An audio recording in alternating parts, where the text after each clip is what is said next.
ധാക്ക യൂണിവേഴ്സിറ്റിയിൽ തുടങ്ങിയ പ്രക്ഷോഭത്തിൽ റബ്ബർ ബുള്ളറ്റുകളുടെ വെടിയേക്കാനായിട്ട് ആളുകൾ നെഞ്ചുപിരിച്ച് വരികയും മരണപ്പെടുകയൊക്കെ ചെയ്തു. ഹസീന ഒരു ഏകാധിപതിയാണ്. ഞാൻ നേരത്തെ പറഞ്ഞിട്ടുണ്ട്, ഒരു എലക്ടഡ് ഓട്ടോക്രാറ്റ് ആണ് അവർ. ശരിക്കും പറഞ്ഞാൽ എലക്ടഡ് എന്ന് പോലും പറയാൻ പറ്റില്ല, ഒരു ഏകാധിപതിയാണ്. അതുകൊണ്ട് ഷെയ്ഖ് ഹസീനയെ തീർച്ചയായിട്ടും ഇന്ത്യ തന്നെ ഒരു രാഷ്ട്രീയ അഭയം കൊടുക്കാനാണ് എല്ലാ സാധ്യതകളും. സർ, ബംഗ്ലാദേശ് പ്രധാനമന്ത്രി രാജിവെച്ചു, ഷെയ്ഖ് ഹസീന അവരവിടുന്ന് രാജ്യം വിട്ടു എന്ന് വാർത്തയുമുണ്ട്. ഒരു വിദ്യാർത്ഥി പ്രക്ഷോഭത്തിൽ തുടങ്ങിയതാണ് ഈ ലഹള. എന്താണ് സാർ അതിനെക്കുറിച്ച് പറയാനുള്ളത്? വിദ്യാർത്ഥി പ്രക്ഷോഭത്തെ കുറിച്ച് നമ്മൾ ഡീറ്റെയിൽഡ് ആയിട്ട് നേരത്തെ ഒരു വീഡിയോയിൽ പറഞ്ഞിട്ടുണ്ട്. അപ്പൊ അതിന്റെ ലിങ്ക് ഇതിനകത്ത് കൊടുക്കുന്നത് നല്ലതായിരിക്കും ആളുകൾക്ക് പൂർണ്ണമായിട്ടും അറിയാനായിട്ട്. അപ്പൊ നമ്മൾ അതിന്റെ ഡീറ്റെയിൽസ് മൊത്തം ഒന്ന് പറഞ്ഞിട്ടുണ്ടായിരുന്നു. അതായത് ഷെയ്ഖ് ഹസീന കഴിഞ്ഞ തവണ എങ്ങനെയാണ് അധികാരത്തിൽ വന്നത്? അധികാരത്തിൽ വന്നത് തന്നെ അവർ 300 അംഗ നിയമസഭയിലേക്ക്, പാർലമെന്റിലേക്ക് 224 സീറ്റുകൾ ജയിച്ച ഷെയ്ഖ് ഹസീനയാണ്. പക്ഷെ അത് ജയിക്കുമ്പോൾ 62 സ്വതന്ത്രനും മാത്രമേ അവിടെ ജയിച്ചിട്ടുള്ളൂ. അതിന്റെ അർത്ഥം എന്ന് പറയുന്നത് അവിടെ ഉണ്ടായിരുന്ന ബംഗ്ലാദേശ് നാഷണലിസ്റ്റ് പാർട്ടിയും അതുപോലെ തന്നെ ജമാഅത്തെ ഇസ്ലാമിയുടെ പാർട്ടിയെ നിരോധിച്ചു. ഈ പാർട്ടികൾ, പ്രതിപക്ഷ പാർട്ടികളൊന്നും തന്നെ ഈ വോട്ടെടുപ്പിൽ പങ്കെടുത്തില്ല. അപ്പൊ അങ്ങനെ പങ്കെടുക്കാതെയാണ് ഈ ഷെയ്ഖ് ഹസീന ആകെ 45% ആളുകൾ മാത്രം വോട്ട് ചെയ്തിട്ടുള്ള തെരഞ്ഞെടുപ്പിൽ വലിയ ഭൂരിപക്ഷത്തോടെ അധികാരത്തിൽ വന്നത്. നമ്മൾ ഒരു ജനാധിപത്യ രാജ്യത്ത് മനസ്സിലാക്കേണ്ട ഒരു കാര്യം, അങ്ങനെയൊക്കെ അധികാരത്തിൽ വന്നാലും അത് അധിക നാളില്ല എന്നുള്ളതാണ് അതിന്റെ കാര്യം. പിന്നെ നമ്മൾ കഴിഞ്ഞ തവണ തന്നെ ഡീറ്റെയിൽഡ് ആയിട്ട് പറഞ്ഞിരുന്നു എങ്ങനെയാണ് പ്രക്ഷോഭം ഉണ്ടായത്. പ്രക്ഷോഭം ഉണ്ടായതിന്റെ കാരണം ചുരുക്കി പറഞ്ഞിട്ടുണ്ടെങ്കിൽ ഒരു കോട്ട സിസ്റ്റം അവിടെ നിലവിലുണ്ട്. അതായത് 30% കോട്ടയുണ്ട്, മൊത്തം 56% കോട്ടയുണ്ട്. മറ്റത് 10% സ്ത്രീകൾക്ക്, പിന്നെ 2% ചില ശതമാനങ്ങൾ ഹാൻഡിക്യാപ്ഡ് ആയിട്ടുള്ള ആളുകൾക്ക്, അങ്ങനെ പല ആളുകൾക്കൊക്കെ വേണ്ടിയിട്ടാണ് കോട്ട വെച്ചിട്ടുള്ളത്. അപ്പൊ മൊത്തം 56% ഉണ്ട്. അതിൽ 30% കോട്ട 1972 ഇവർ വെച്ചതാ. എന്ന് പറഞ്ഞിട്ടുണ്ടെങ്കിൽ ഈ അന്ന് ഫ്രീഡം ഫൈറ്റേഴ്സ്, അതായത് അവരെ വിളിക്കുന്നത് ലിബറേഷൻ വാർ എന്നാണ്. ആ ലിബറേഷൻ വാറിൽ പങ്കെടുത്തവർക്ക് വേണ്ടിയിട്ടാണ് ആദ്യം ഇത് വെക്കുന്നത്. പിന്നെ 2010 ആയപ്പോഴേക്കും അത് വീണ്ടും അവരുടെ മക്കൾക്ക് കൂടി ഈ സംവരണം കൊടുത്തു. അതിനുശേഷം 2018 ആകുമ്പോഴേക്കും പിന്നെ ഇവരുടെ മക്കൾ കൂടി, അതായത് കൊച്ചുമക്കൾ കൂടി സംവരണം കൊടുക്കുന്ന അവസ്ഥയിലേക്ക് ഉണ്ടായി. അപ്പൊ അതിനെതിരെയാണ് കഴിഞ്ഞ ദിവസം വലിയ പ്രക്ഷോഭം ഉണ്ടായത്. ആ പ്രക്ഷോഭം ഉണ്ടായതിനു ശേഷം കോടതി അവിടുത്തെ മുഴുവനായിട്ടും അതിന്റെ ഈ സംവരണം എടുത്തു കളയുകയും 93% ജനറൽ കോട്ടയാക്കി മാറ്റുകയൊക്കെ ചെയ്തു. അപ്പൊ അതിന്റെ പ്രധാനപ്പെട്ട പ്രശ്നങ്ങളൊക്കെ നമ്മളന്ന് ഡീറ്റെയിൽ ആയിട്ട് പറഞ്ഞിട്ടുണ്ട്. ആകെ 20 ലക്ഷത്തിൽ താഴെ അവിടെ ഇതുള്ളൂ, സർക്കാർ ജോലികളുള്ളൂ. അപ്പൊ അതിൽ തന്നെ അവിടെ വലിയൊരു ആളുകള് പുറത്തേക്ക് എല്ലാ കൊല്ലവും ഇറങ്ങും. ഈ പറയുന്ന 19 ലക്ഷത്തോളം കുട്ടികൾ പഠിച്ചു കഴിഞ്ഞിറങ്ങും. അപ്പൊ 5 കൊല്ലം കൊണ്ട് പോലും അതിന്റെ ഒരു 3% ജോലി കൊടുക്കാൻ പറ്റുള്ളൂ ഗവൺമെന്റ് സർവീസ്. പിന്നെ ടെക്സ്റ്റൈൽ ഇൻഡസ്ട്രിയും മറ്റ് ഇൻഡസ്ട്രികളും ഒക്കെ തകർന്നതിന്റെയും അതൊക്കെ ചെക്ക് റിപ്പബ്ലിക്കിലേക്ക് പോകുന്നതിന്റെയൊക്കെ കാര്യങ്ങളൊക്കെ ഞാൻ പറഞ്ഞു. അപ്പൊ അങ്ങനെ തൊഴിലില്ലായ്മയും ഇത് രൂക്ഷമാവുകയും പ്ലസ് ഇത്തരത്തിലുള്ള ഒരു സംവരണം വരികയും ആ സംവരണം മൊത്തം അവാമി ലീഗ് എന്ന് പറയുന്ന ഇപ്പോഴത്തെ ഷെയ്ഖ് ഹസീനയുടെ പാർട്ടിക്കാർക്ക് കൊടുക്കാൻ വേണ്ടിയാണെന്നുള്ള പരാതി ഉണ്ടാവുകയൊക്കെ ചെയ്തു. ഏതാണ്ട് 60,000 പരാതിയാണ് കഴിഞ്ഞ തവണ ഇതിൽ വന്നത്.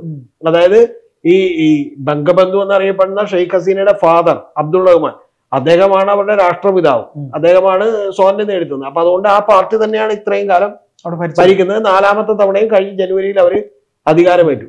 അപ്പൊ അതുമായി ബന്ധപ്പെട്ടാണ് കഴിഞ്ഞ തവണ വലിയ പ്രക്ഷോഭം ഉണ്ടായത്. ആ പ്രക്ഷോഭം നമുക്കറിയാം, അതിരൂക്ഷമായിട്ടുള്ള ധാക്ക യൂണിവേഴ്സിറ്റിയിൽ തുടങ്ങിയ പ്രക്ഷോഭത്തിൽ റബ്ബർ ബുള്ളറ്റുകളുടെ വെടിയേക്കാനായിട്ട് ആളുകൾ നെഞ്ചുപിരിച്ച് വരികയും മരണപ്പെടുകയൊക്കെ ചെയ്തു.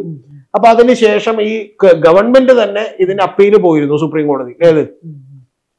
ഇത് നടപ്പാക്കാൻ ആദ്യം തീരുമാനിച്ചു 2018. പിന്നീട് ഗവൺമെന്റ് അതിൽ നിന്ന് പിൻവലിഞ്ഞപ്പോൾ കുറച്ച് ആളുകൾ കോടതി ചെന്നപ്പോൾ ഹൈക്കോടതിയാണ് പറഞ്ഞത് ഇത് റീഇൻസ്റ്റേറ്റ് ചെയ്യണം, ഈ സംവരണം കൊടുക്കണമെന്ന് പറഞ്ഞത്. അപ്പൊ അതിനിടയിൽ ഷെയ്ഖ് ഹസീനയ്ക്ക് ചില അബദ്ധങ്ങളൊക്കെ പറ്റി. ഷെയ്ഖ് ഹസീന ചോദിച്ചത് ഇതിപ്പോ ഈ ലിബറേഷൻ വാറിൽ പങ്കെടുത്തവരുടെ കൊച്ചുമക്കൾക്ക് കൊടുത്തില്ലെങ്കിൽ പിന്നെ ആർക്കാണ്, റസാക്കാരനാണോ കൊടുക്കുന്നത് എന്നാണ് ചോദിച്ചത്. റസാക്കാർ എന്ന് പറഞ്ഞാൽ അവിടുത്തെ ഏറ്റവും മോശം പദമാണ്. അതായത് രാജ്യദ്രോഹികളായിട്ടുള്ള ആളുകളെയാണ് പണ്ട് ലിബറേഷൻ വാർ നടത്തിക്കൊണ്ടിരുന്നപ്പോൾ അതിനോട് അനുകൂലിക്കാതിരുന്ന, അതിനെ എതിർത്ത് നിന്ന് പാകിസ്ഥാനോട് ചേർന്ന് നിന്നിട്ടുള്ള ആളുകളെയാണ് അവര് റസാക്കാർ എന്ന് വിളിക്കുന്നത്. അപ്പൊ അത്തരത്തിലുള്ള ഒരു പദം വെച്ച് ഉപയോഗിക്കുകയും ഇത് രൂക്ഷമായി പൊട്ടിപ്പുറപ്പെടുകയൊക്കെ ചെയ്തതിന് ശേഷം തൽക്കാലം ഒന്ന് കെട്ടടങ്ങി എന്ന് വിചാരിച്ചാണ്. എന്താന്ന് വെച്ചാൽ ഈ 93% ജനറൽ ആക്കി ആര് മാറ്റി? സുപ്രീം കോടതി മാറ്റി. അപ്പൊ അതുകൊണ്ട് പിന്നെ വേറെ കുഴപ്പമൊന്നുമില്ല, ഈ സംവരണം 5% മാത്രമാക്കി എന്ന് വിചാരിച്ചടുത്ത് നിന്നു വീണ്ടും ഈ പ്രക്ഷോഭം വീണ്ടും പൊട്ടിപ്പുറപ്പെട്ടു. കഴിഞ്ഞ ഈ തിങ്കളാഴ്ചയില്ല, അതിന് മുമ്പത്തെ തിങ്കളാഴ്ച മുമ്പ് ഇത് വീണ്ടും പൊട്ടിപ്പുറപ്പെട്ടു. ആ പൊട്ടിപ്പുറപ്പെടാനുള്ള കാരണം ഇവര് 2 ആവശ്യങ്ങൾ ഉന്നയിച്ചു. ഒന്ന്, ഷെയ്ഖ് ഹസീന എന്ന് പറയുന്ന ആള് അപ്പോളജൈസ് ചെയ്യണം, മാപ്പ് പറയണം എന്ന് പറഞ്ഞു. രണ്ടാമത്തെ ഏറ്റവും പ്രധാനപ്പെട്ട കാര്യം, 10,000-കണക്കിന് ആളുകളെ പോലീസ് അറസ്റ്റ് ചെയ്തിരുന്നു. ആ പോലീസും പട്ടാളമൊക്കെ കൂടി അറസ്റ്റ് ചെയ്തിട്ടുള്ള ആളുകളെ മുഴുവൻ വിട്ടയക്കണമെന്ന് പറഞ്ഞു. ആ വിട്ടയക്കണമെന്ന് പറഞ്ഞ പ്രക്ഷോഭം വീണ്ടും അങ്ങോട്ട് മൂർച്ഛിക്കുകയാണ് ഉണ്ടായിട്ടുള്ളത്. അപ്പൊ അത് ഏതാണ്ട് ഒരു ഈ യൂണിവേഴ്സിറ്റികളിലും കോളേജുകളിലും ഒക്കെ പഠിക്കുന്ന കുട്ടികൾ മാത്രമല്ല, നാട്ടുകാർ മുഴുവൻ ആ പ്രക്ഷോഭത്തിലേക്ക് വന്നു. സ്ത്രീകളടക്കമുള്ള ആളുകൾ വലിയ തീവ്രതയോടുകൂടിയാണ് സമരം ചെയ്യുന്നത് നമുക്ക് കാണാം. 300-ലധികം പേര് ഈ പ്രക്ഷോഭങ്ങളിൽ ഇതുവരെ മരണപ്പെട്ടു. ഇതിനിടയിൽ ചില ഈ നമ്മൾ എരുതിയിലേക്ക് എണ്ണ ഒഴിക്കുന്ന പണികളൊക്കെ ഹസീന ചെയ്തു. ഹസീന ഒരു ഏകാധിപതിയാണ്. ഞാൻ നേരത്തെ പറഞ്ഞിട്ടുണ്ട്, ഒരു ഇലക്ടഡ് ഓട്ടോക്രാറ്റ് ആണ് അവർ. ശരിക്കും പറഞ്ഞാൽ ഇലക്ടഡ് എന്ന് പോലും പറയാൻ പറ്റില്ല, ഒരു ഏകാധിപതിയാണ്. അപ്പൊ അവര് ചെയ്തൊരു പണി എന്താന്ന് വെച്ചിട്ടുണ്ടെങ്കിൽ, അവരുടെ പാർട്ടിക്കുള്ള ആളുകള് അവരുടെ തന്നെ വിഭാഗമുണ്ട്, സ്റ്റുഡന്റ് വിങ്, അവരോട് ഇവരെ നേരിടാൻ പറഞ്ഞു.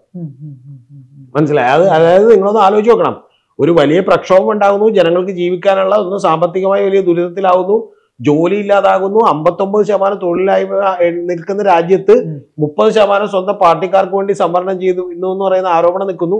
അതേ സമയത്ത് പ്രക്ഷോഭത്തെ അടിച്ചമർത്താനായിട്ട് ആര്? സ്വന്തം പാർട്ടിക്കാരോട് എന്ന് പറഞ്ഞാൽ, നമ്മളിപ്പോ കേരളത്തിൽ നിന്ന് പറയുമ്പോൾ പെട്ടെന്ന് ആളുകൾക്ക് മനസ്സിലാകുന്നത് പൂച്ചട്ടി രക്ഷാപ്രവർത്തനം നടത്തിയതുപോലെ നടത്താൻ എന്ത് ചെയ്യുന്നു പറയുന്നു. അപ്പൊ അങ്ങനെ പറഞ്ഞത് കൊണ്ട് ഈ പ്രക്ഷോഭം പിന്നെയും രൂക്ഷമാകുന്നു. ഷെയ്ഖ് ഹസീന മാപ്പ് പറയുന്നില്ല. ഇപ്പൊ ഏറ്റവും ഒടുവിൽ നമ്മൾ കേൾക്കുന്നത്, നമ്മളിപ്പോ ഇത് എടുക്കുന്നത് ശരിക്കും രാജ്യം കത്തുക 3-4 മണിക്ക് മുമ്പാണ്. രാജ്യം കത്തുകയായിരുന്നു, രാജ്യം കത്തിക്കൊണ്ടിരിക്കുകയായിരുന്നു. ആ കത്തിക്കൊണ്ടിരുന്നപ്പോൾ ഷെയ്ഖ് ഹസീനയോട് അൾട്ടിമാറ്റം, ഇത് സൈന്യം ഇത് മാറണമെന്ന് ആവശ്യപ്പെട്ടിരുന്നു. ഇപ്പൊ നമ്മൾ കേൾക്കുന്ന ഒരു വാർത്ത, 3:30 മണിക്ക് നമ്മൾ കേൾക്കുന്ന ഒരു വാർത്ത എന്താ വെച്ചിട്ടുണ്ടെങ്കിൽ, ഷെയ്ഖ് ഹസീന അവിടെ നിന്ന് പറന്നിരിക്കുന്നു എന്നുള്ളതാണ്. ഷെയ്ഖ് ഹസീനയുടെ ഫാദർ, ഈ പറയുന്ന അവരുടെ രാഷ്ട്രപിതാവെന്ന് വിളിക്കാവുന്ന, ബംഗബന്ധു എന്നൊക്കെ വിളിക്കാവുന്ന അബ്ദുറഹ്മാനെയും കൂട്ടരെയൊക്കെ എന്ത് ചെയ്തതാണ്? കൊന്നുകളഞ്ഞതാണ്. ഇതുപോലെ സൈന്യം വലിയൊരു സൈന്യം ഏറ്റെടുക്കുമ്പോൾ അവസ്ഥയിൽ അദ്ദേഹത്തെ കൊന്നുകളഞ്ഞാണ്. ഈ ഷെയ്ഖ് ഹസീനയൊക്കെ അന്ന് വിദേശത്തായതുകൊണ്ടാണ് രക്ഷപ്പെട്ടത്, ഷെയ്ഖ് ഹസീനയുടെ അനിയത്തി.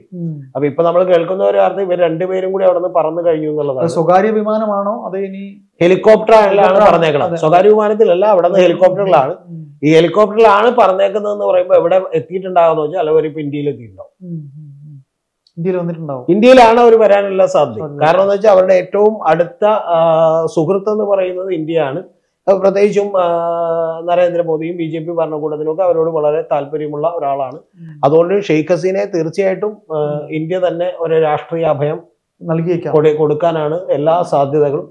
അത് അവരിപ്പോ കൊൽക്കത്തയിലേക്ക് എത്തിയിട്ടുണ്ടോ അതോ കൊൽക്കത്തയിലേക്ക് അവർ എത്തിയിട്ടുണ്ടാകാനാണ് ഏറ്റവും കൂടുതൽ സാധ്യത. ഇതിന്റെ ഇടയിൽ നമ്മുടെ മമതാ ബാനർജി ഒരു വെടി പൊട്ടിച്ചിരുന്നു. മമതാ ബാനർജി പറഞ്ഞത് അവിടെ ബംഗ്ലാദേശി എന്ന് പറഞ്ഞ അഭയാർത്ഥികളെ ഞങ്ങൾ സ്വീകരിക്കുമെന്നാണ്. അങ്ങനെ പറയാൻ ശരിക്കും ഒരു സംസ്ഥാന മുഖ്യമന്ത്രിക്ക് അധികാരമൊന്നുമില്ല. പിന്നെ മമതാ ബാനർജി ആയതുകൊണ്ട് ചിലപ്പോൾ പറയുകയും അത് ചിലപ്പോൾ നിയമപരമല്ലാതെ തന്നെ നടപ്പിൽ വരുത്തുകയൊക്കെ ചെയ്യാനുള്ള കഴിവും മിടുക്കുമൊക്കെ അവർക്ക്. അല്ല സർ, മുമ്പ് ഇങ്ങനെ ബംഗ്ലാദേശ് അഭയാർത്ഥികൾ ഇന്ത്യയിൽ വന്നിട്ടല്ലേ? ബംഗ്ലാദേശികളാണെന്ന് ഇപ്പൊ നമ്മൾ ഈ ബംഗാളികൾ എന്നൊക്കെ വിളിക്കുന്ന ആളുകളിൽ മഹാഭൂരിപക്ഷം ബംഗ്ലാദേശികളാണ്. അത് ബംഗ്ലാദേശ് ചെയ്തിട്ടുള്ള വേറൊരു പണിയുണ്ട്. എന്താണെന്നറിയാമോ? ഈ റോഹിംഗ്യൻ അഭയാർത്ഥികളെ സ്വീകരിച്ച ഏക രാജ്യം ബംഗ്ലാദേശാണ്. ബംഗ്ലാദേശ് ഈ റോഹിംഗ്യൻ അഭയാർത്ഥികളെ സ്വീകരിച്ചിട്ടുണ്ട്. അപ്പൊ അതുകൊണ്ട് ഏതാണ്ട് ഒരു 17 കോടിയിലധികം ജനസംഖ്യ, ഉത്തർപ്രദേശിന്റെ പകുതിയേ ഉള്ളൂ എന്ന് പറയുമ്പോൾ വളരെ തിക്ലി പോപ്പുലേറ്റഡ് ആയിട്ടുള്ള ഒരു രാജ്യമാണ് ബംഗ്ലാദേശ് എന്ന് പറയുന്നത്. നമ്മുടെ ഇവിടെ നിന്നുള്ള കുറെ കുട്ടികളൊക്കെ അവിടെ പഠിക്കാനൊക്കെ പോയിട്ടുണ്ട്. അപ്പൊ അവരൊക്കെ കഴിഞ്ഞവണ്ണം തിരിച്ചു വന്നു. ഇനി വീണ്ടും പോയിട്ടുണ്ടെങ്കിൽ തിരിച്ചു വരാൻ ഗവൺമെന്റ് പറഞ്ഞിരുന്നു. ഇപ്പൊ സൈന്യം എന്തായാലും ഏറ്റെടുത്തിട്ടുണ്ട്. സൈന്യത്തിനെ കൊണ്ടും അതെ പോലീസിനെ കൊണ്ടൊന്നും കൺട്രോൾ ചെയ്യാൻ പറ്റില്ല. ഒരു ഏകാധിപതിക്ക് അധിക നാള്, ഞാൻ കഴിഞ്ഞ ഇതിൽ തന്നെ പറഞ്ഞു, ഒരു ഏകാധിപതിക്ക് അധിക നാൾ അങ്ങനെ അടക്കി ഭരിക്കാനൊന്നും പറ്റില്ല. എത്ര നാൾ ഷെയ്ഖ് ഹസീന തുടരുമെന്ന് മാത്രമേ നമുക്ക് അറിയാൻ പാടുള്ളൂ. കാരണം ഈ ബംഗ്ലാദേശ് നാഷണലിസ്റ്റ് പാർട്ടി എന്ന് പറയുന്ന ഖാലിദാസിയുടെ പാർട്ടി, അവർ നേരത്തെ പ്രധാനമന്ത്രിയായിരുന്നു, അവരെല്ലാരെയും ജയിലിടുകയാണ് ചെയ്തത്. ഓക്കെ, നോബൽ ലൊറേറ്റ് ആയിട്ടുള്ള ഒരാളെ ഞാൻ കഴിഞ്ഞോടെ പറഞ്ഞിരുന്നു, അയാളെ പിടിച്ച് ജയിലിട്ടു. അപ്പൊ പിന്നെ മറ്റേ ജമാഅത്തെ ഇസ്ലാമി എന്ന് പറഞ്ഞ പാർട്ടിക്കാർ, അവരെ പിന്നെ മുഴുവൻ പേരെയും ജയിലിടുകയും ഏതാണ്ട് പകുതി പേരെ വധശിക്ഷയ്ക്ക് വിധേയരാക്കുകയും ചെയ്യും. അപ്പൊ അത്തരത്തിൽ ഒരു ജനാധിപത്യപരമല്ലാത്ത രീതിയിലാണ് അവിടെ ബംഗ്ലാദേശ് പോയിക്കൊണ്ടിരുന്നത്. പ്രസ് ഫ്രീഡം ഒക്കെ തന്നെ ഇന്ത്യയെക്കാളൊക്കെ വളരെ താഴ്ന്ന അവസ്ഥയിലാണ് പ്രസ് ഫ്രീഡം പോയിക്കൊണ്ടിരുന്നത്. അപ്പൊ അതുകൊണ്ട് ഖാലിദാസിയെ ഈ ഷെയ്ഖ് ഹസീന എത്ര നാൾ ഭരിക്കും എന്നുള്ളത് മാത്രമേ നമുക്ക് കാണാനുണ്ടായിരുന്നുള്ളൂ. എന്താണെങ്കിലും ഇപ്പോൾ ഒരു അന്ത്യമായിരിക്കുന്നു. സൈന്യം ഭരണം ഏറ്റെടുത്തിട്ടുണ്ട്. സൈന്യം ഭരണം ഏറ്റെടുത്തിട്ടുണ്ട്. വീണ്ടും ഇലക്ഷൻ നടത്തുമെന്നൊക്കെയാണ് അവർ പറഞ്ഞിട്ടുള്ളതെന്നാണ് എനിക്കറിയാൻ കഴിയുന്നത്. കാരണം ഒരു ഫെയർ ആൻഡ് ഫ്രീ ആയിട്ടുള്ള ഒരു ഇലക്ഷൻ നടത്താതെ ബംഗ്ലാദേശിൽ ഇനി ഒന്നും പഴയ പോലെ ഇനി ഇതേപോലത്തെ കലാപങ്ങൾ ഇനിയും ഉണ്ടായേക്കാം. ഈ സൈന്യം എന്നൊക്കെ പറയുമ്പോഴും സത്യത്തിൽ അവരൊക്കെ മനുഷ്യരാണല്ലോ. കാരണം അവരുടെ കൊച്ചുങ്ങളൊന്നും മുമ്പിൽ നിൽക്കും ആരെങ്കിലും വെടിവെക്കും.